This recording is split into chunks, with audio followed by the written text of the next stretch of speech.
Democratic Republic of Congo.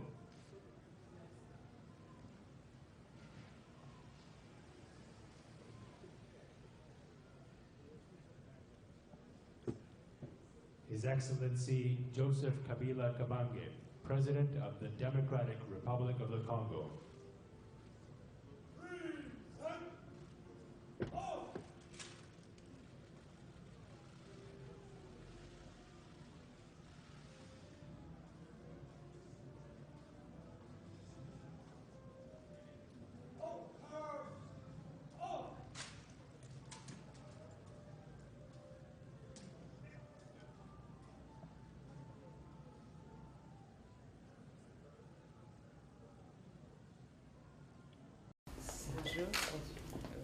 Kinshasa, capitale de la République démocratique du Congo, va abriter dans quelques jours le 17e sommet du marché commun de l'Afrique de l'Est et de l'Afrique australe.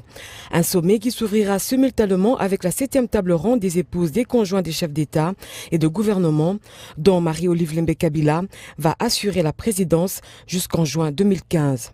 C'est dans ce cadre que l'épouse du chef de l'État et présidente de la 7e table ronde des premières dames a voulu s'entretenir avec la délégation du comité technique du COMESA, avec à sa tête le secrétaire général adjoint chargé de l'administration et des finances, Nalda El-Hussein, et la ministre du genre.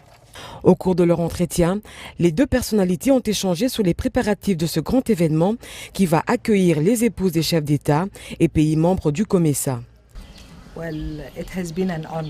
L'essentiel de nos discussions a porté sur les préparatifs de la table ronde des premières dames qui aura lieu le 26 février. Les deux parties ont pris langue. Il ne reste plus que tout soit mis en place pour la réussite de la 7e table ronde des conjoints des chefs d'État et de gouvernement. Une photo de famille a immortalisé ce moment. Et dans la province du Haut-Katanga, le commissaire spécial adjoint en charge des questions politiques, administratives et juridiques, Guylaine Patankoufwa, a procédé à la pose de la première pierre de construction d'un doctorat à l'école des sourds-muets et FIFATA.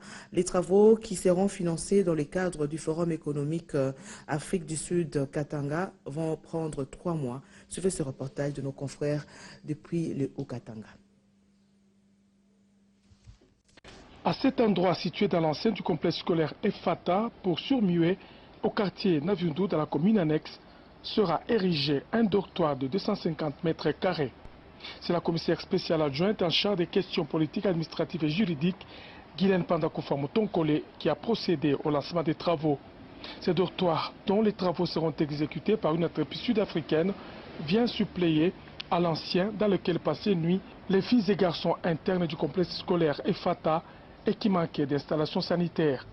Les travaux de construction de ce dortoir sont évalués à plus ou moins 100 000 $ américains et seront entièrement financés par la Fondation Raoudji en collaboration avec le Forum Afrique du Sud Katanga. Dans ce moment de circonstances, la commissaire spéciale adjointe Guylaine Patankoufwa a remercié au nom du commissaire spécial Félicien Katanga Lukunga la fondation qui finance les travaux pour avoir pensé au suivi et à l'encadrement des enfants sourds-muets. Je suis très satisfaite, mais aussi très émue. Vraiment, les enfants sourds sont des enfants congolais. Penser aux survies, à l'encadrement de nos enfants, c'est quelque chose de très émotionnel. Et cela ne peut venir que d'un cœur bien disposé. Je ne peux que dire que c'est quelque chose de fantastique. Au nom de son Excellence le commissaire spécial, je vous dis sincèrement merci. Soyez sûr qu'il y aura une suite à votre demande. Après le lancement des travaux qui prendront plus ou moins 3 mois, la commissaire spéciale a été conviée à visiter les salles de classe du complexe scolaire FATA ainsi que l'ancien dortoir. Le programme alimentaire mondial a signé avec l'ONU-SIDA une lettre d'intention. Cette collaboration a notamment pour objectif d'appuyer les organes et structures du gouvernement congolais qui luttent contre le VIH-SIDA afin d'atteindre les objectifs du développement durable pour une génération sans SIDA en RDC. Suivez ce reportage.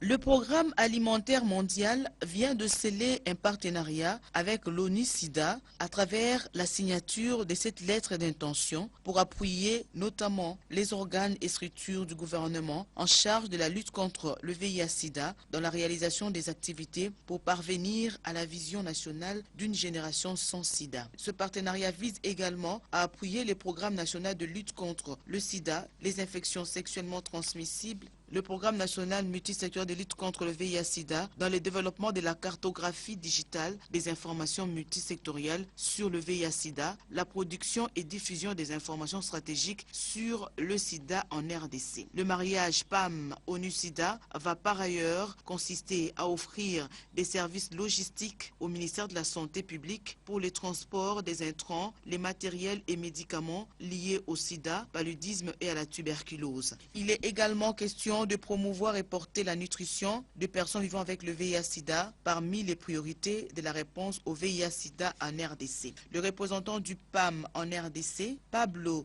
Recalde, explique. Les agences des Nations Unies qui travaillent pour tenter d'arrêter et de terminer dans ce monde avec cette fléau, on travaille ensemble. Donc c'est vraiment pas seulement la signature d'un accord, c'est un partenariat des Nations Unies avec le peuple congolais.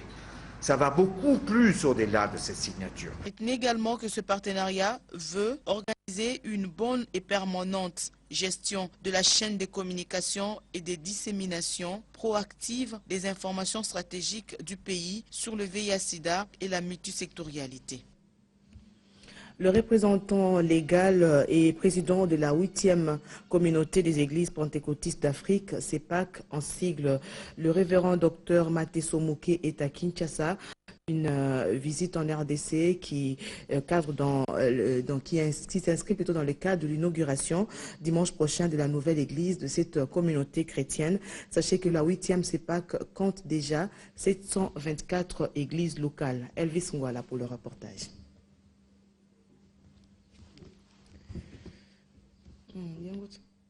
Ce parrain régulier de Congo Airways à destination des Goma, que le représentant légal et président de la 8e communauté des églises pentecôtistes d'Afrique centrale, CEPAC, est arrivé à Kinshasa. Dès son arrivée, le révérend docteur Maté Somouké a circonscrit l'objet de son séjour à Kinshasa.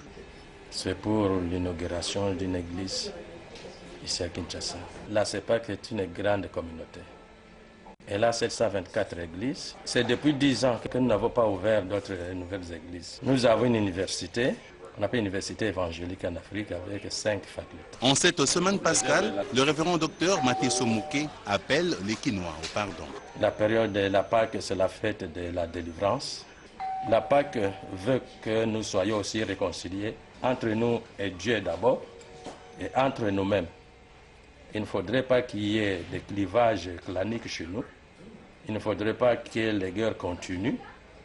Et il ne faudrait pas que les hommes commencent à avoir méfiance les uns envers les autres. Comme la Bible le dit, nous buvons le même sang de Christ et nous mangeons la même chair, c'est ce que nous avons. Nous sommes frères les uns les autres.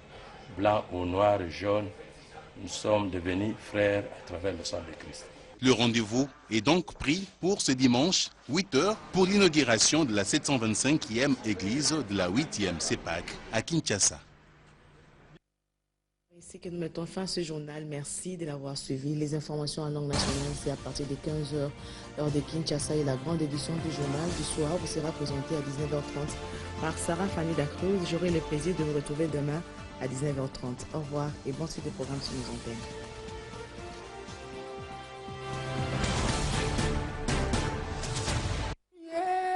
Ce journal vous a été offert par RTL.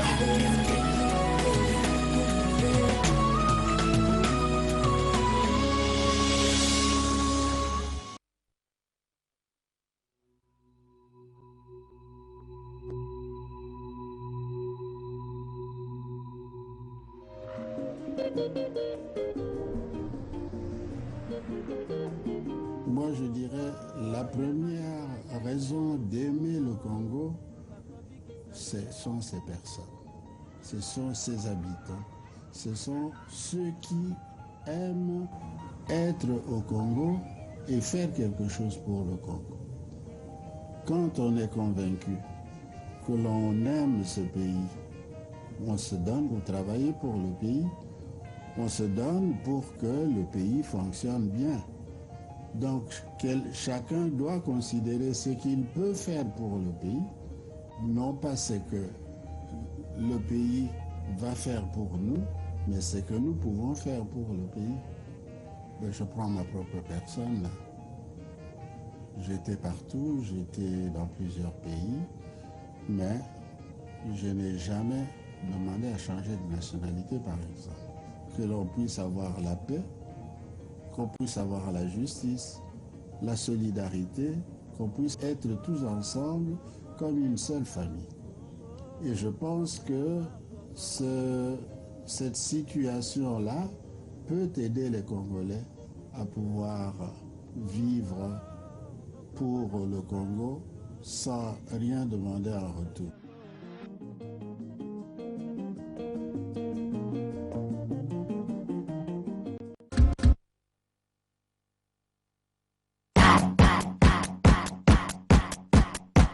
Salut, c'est Magali Sissi, la chaleur Karine. Et oui, vous ne rêvez pas, désormais, Digital Congo, c'est ma nouvelle adresse. Retrouvez-moi tous les samedis à partir de 21h30 sur Digital Congo dans l'émission Cité des Stars. Cité des Stars, c'est la double facette de vos stars et personnalités. L'actualité qui les entoure et qui vous intéresse. Un rendez-vous à ne pas manquer.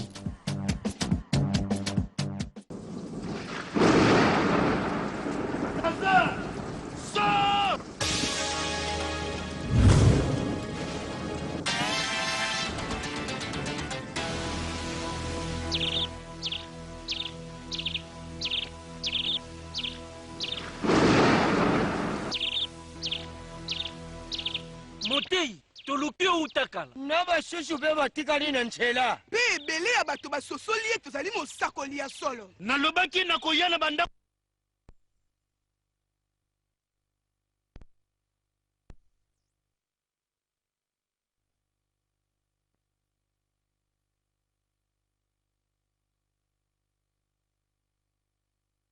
Democratic Republic of Congo.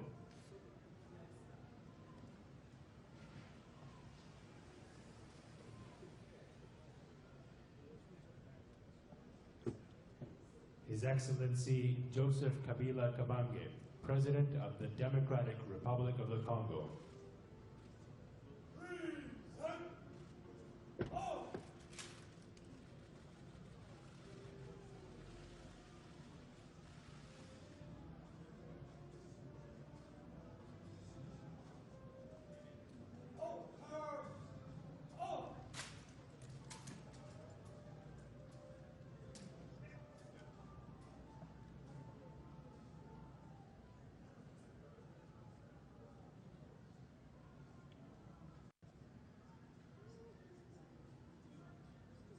Democratic Republic of Congo.